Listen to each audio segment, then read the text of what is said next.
सारे डायमेंशंस हैं। तो हमें इस बात का ध्यान रखना चाहिए कि हम कभी भी ये ना सोचें कि हम नया ज्ञान, अब तो हमने बहुत ज्ञान अर्जित कर लिया, नया ज्ञान लेने की ज़रूरत नहीं है। हर वक्त नया ज्ञान लेने की ज़रूरत है। खुद भी नया ज्ञान हासिल कीजिए और बच्चों को भी नया नया सीखने के लिए प्रेरित कीजिए।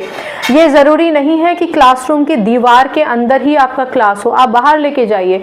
अगर आपके सिलेबस में 1 to 10 है तो आप 11 भी सिखा सकते हैं। ये तो आपके ऊपर है कि आप कैसे अपने लेसन प्लान्स बनाते हैं, कैसे आप अपने लेक्चर्स को डिवाइड करते हैं। तो कमाल कर सकते हैं हम लोग। ठीक, चलिए, शारीरिक और मानसिक स्वास्थ्य, अब ये तो टीचर और स्टूडेंट दोनों का ही इम्पॉर्टेंट है। थोड़ी देर पहले मैंने आपसे कहा कि स्कूल मैनेजमेंट को इस बात का ध्यान रखना चाहिए कि वो टीचर्स की चेयर ना हटाएं।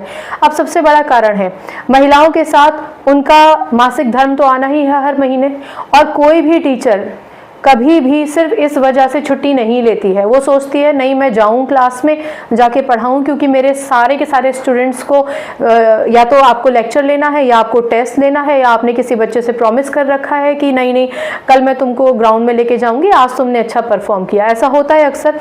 तो टीचर तो क्लास में जा ही रही है ना, स्कूल में जा ही रही है, लेकिन कहीं ना कहीं उसको कुछ पलों का उसको रेस्ट चाहिए। कुछ पल वो कुर्सी पे बैठ जाए, कुछ पल वो दवा लेकर एटलीस्ट कुछ पल बैठ जाए जहां वो बच्चों को काम दे दे। कहने का मतलब है मानवीय तौर पे अगर आप देखें, एक ह्यूमैनिटी के नाते भी अगर आप देखें, तो डेफिनेटली आपको इस बात का ध्यान रखना चाहिए, खास तौर से सारे मैनेजमेंट्स को, कि भैया टीचर थकने नहीं चाहिए।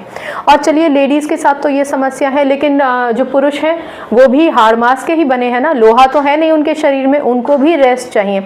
तो इस बात का हमें ध्यान रखना चाहिए, मैनेजमेंट को ध्यान रखना चाहिए, इवन सरकार को ध्यान रखना चाहिए कि टीचर फिजिकली ड्रेन ना हो जाए, मेंटली ड्रेन ना हो जाए, अत्यधिक भार उस पर ना हो काम का। ऐसा नहीं कि पूरे दिन कागजी काम ही कर रही है टीचर, सिर्फ बच्चों का रिकॉर्ड ही बना रही है, ऑन पेपर सब कुछ बढ़िया है, लेकिन क्लासरूम में जाने का और बच्चों से प्रॉपर इंटरेक्ट करने का उसको समय नहीं मिल रहा। इस बात का हमें ध्यान रखना है कि शारीरिक और मानसिक स्वास्थ्य दोनों का अच्छा होना चाहिए।